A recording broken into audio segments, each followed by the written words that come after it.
The call came on a Tuesday afternoon in late November. A woman introduced herself as a textile curator at the State Museum of Art and History and said she believed she had found one of my quilts. My heart went very still. I had been quietly searching for those quilts for 3 weeks, and I had not told a single soul what I was looking for. Let me take you back to how it all started. My name is Ruth. I am 72 years old, and I have been quilting since I was 19. My mother taught me in her sewing room in rural Ohio, in a house that smelled like cedar and dried lavender. Her mother had taught her, and her mother before that.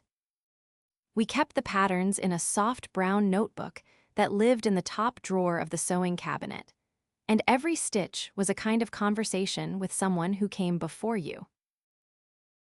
When my grandchildren were born, Emma first, then Jake 2 years later, then Lily, I began a project I did not announce to anyone. I would make each of them a quilt to be given on their 18th birthday. Not something from a store. Something that would outlast me. Emma's quilt had little foxes running through autumn leaves. I hand-dyed the fabric in copper and rust tones, 4 separate attempts before the color was right. Jake's had compass roses and stars in deep navy and gold, because at 5 years old he had looked at me very seriously and announced he intended to be an explorer. Lily's had wildflowers across a cream background, each bloom finished with French knot embroidery, because she was born on a May morning when my son's backyard was entirely in bloom. I labeled each one in my own handwriting. For Emma, on your 18th birthday. From Grandma Ruth, with all my love. I folded them carefully and stored them in a cedar chest in the spare bedroom of my son David's house. I visited often. They had more room than I did. At the time, it seemed like the natural place. That was before Courtney came into the picture. David married Courtney 5 years ago. She is not an unkind woman. She is organized and capable, and committed to what she calls a clean and intentional home. In the early years, I admired that about her. I believe order has its own kind of grace. But things began to disappear from David's house over time. The cross-stitch sampler I had given them as a wedding gift. A painted ceramic bowl I had made at a workshop. Small erasures, the kind you notice the way you notice a missed note in a familiar song. I said nothing. It was her home too, and I have always tried to be fair. Then last spring, she decided to do a full declutter of the house. David mentioned it in passing, the way you mention weather. Courtney was going through everything, really clearing things out. It had been good for them. I asked if the spare room was included. He said probably. I reminded him that my cedar chest was in that room. He said he would let Courtney know. He did not let Courtney know. I found out at Sunday dinner in April. Walking toward the front door, I had that particular feeling you get before you can name what is wrong, like a room where the furniture has shifted just slightly. The spare room door was open. I could see from the hallway that the room was empty. Not reorganized. Not rearranged. Empty. I asked, as evenly as I could manage, where the cedar chest had gone.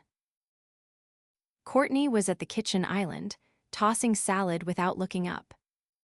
She said it had gone to Goodwill, along with some other things from that room. She said the old quilts had really been taking up space, and were looking quite worn anyway. She used the word ratty. I remember exactly where I was standing when she said that word. Right beside the kitchen island, with the afternoon light coming through the window over the sink. David was 3 feet away, looking at his phone. He did not say a thing. Those quilts were not Ratty. Emma's fox quilt had taken me 9 months to complete.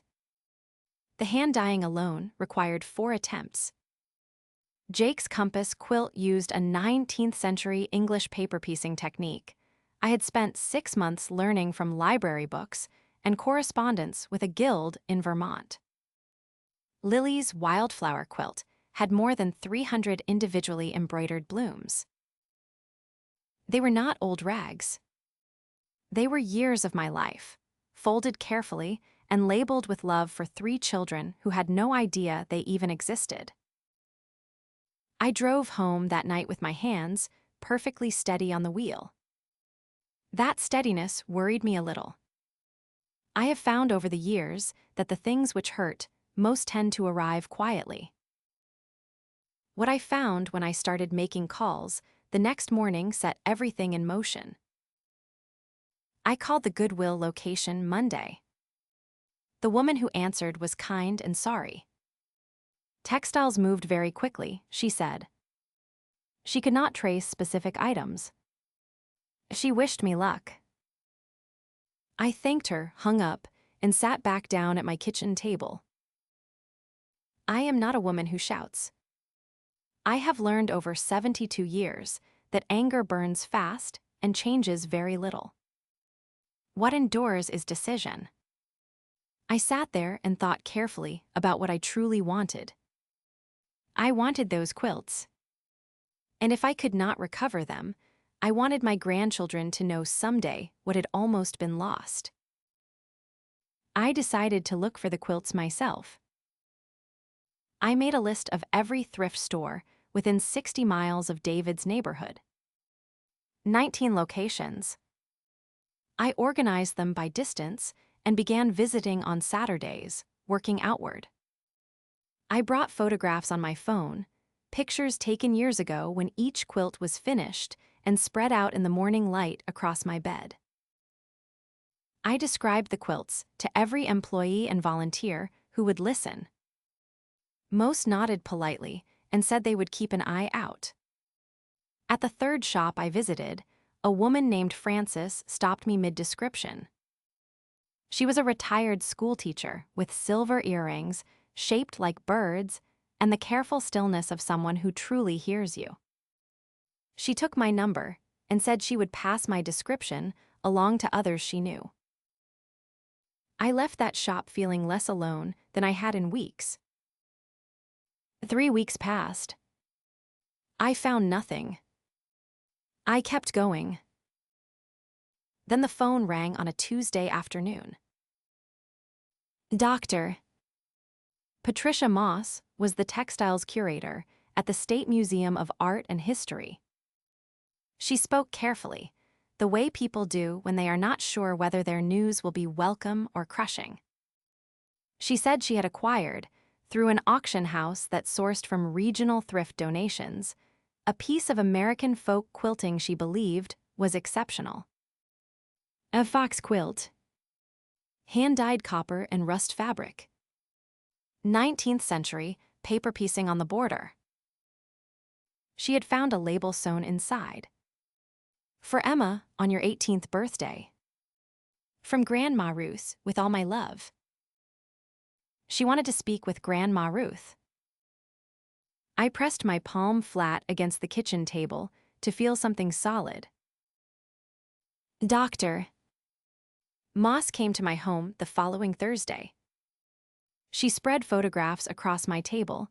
Emma's quilt lit the way paintings are lit, every stitch visible under the camera lens, the copper foxes bright as the day I had finished them.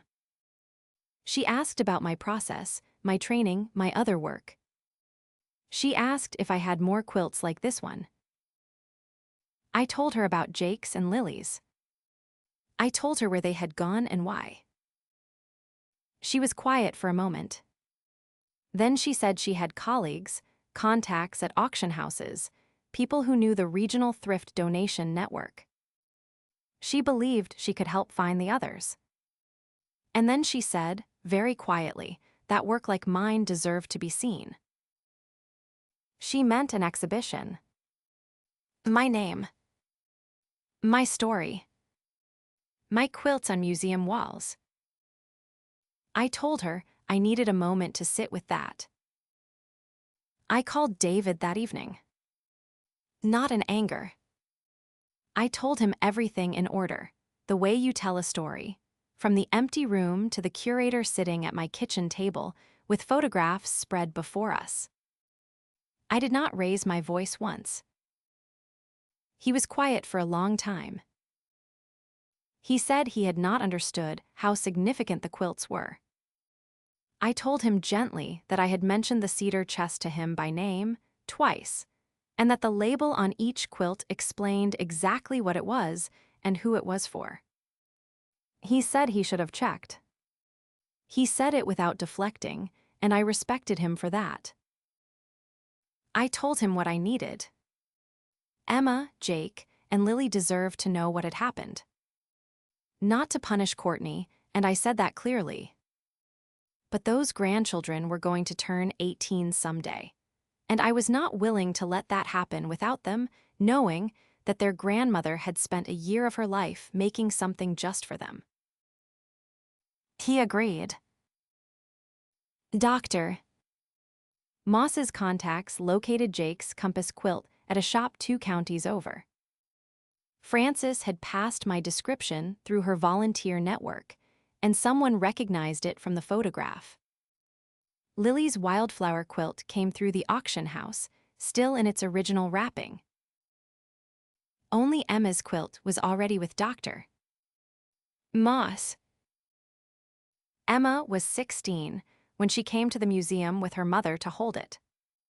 She stood under the gallery light with the fox quilt in her arms and cried the quiet kind of tears that mean understanding, not just feeling. She did not have to say anything. I understood her completely. The exhibition opened in March. All 3 quilts hung together in a dedicated alcove, warmly lit, with the cedar chest below them and the original handwritten labels visible behind glass. The show ran 8 weeks instead of the planned 6. The museum invited me to lead a quilting workshop series as part of their community programming. I said yes before they finished asking. Courtney came to the opening. She stood in front of Emma's fox quilt for a long time without speaking. When she finally turned to me, she said, "I did not know Ruth. I am truly sorry." I told her I believed her. I do believe her. She did not know. But she had not asked either, and we both understood that without needing to say it aloud. My grandchildren know now. That is what I wanted most.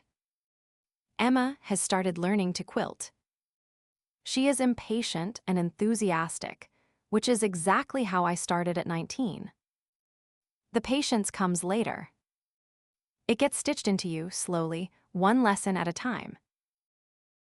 I still quilt every morning before the day gets loud. My hands move more slowly than they used to. The work is better than it has ever been. Tell me in the comments, has something irreplaceable ever nearly slipped away from you, and how did you find your way back to it?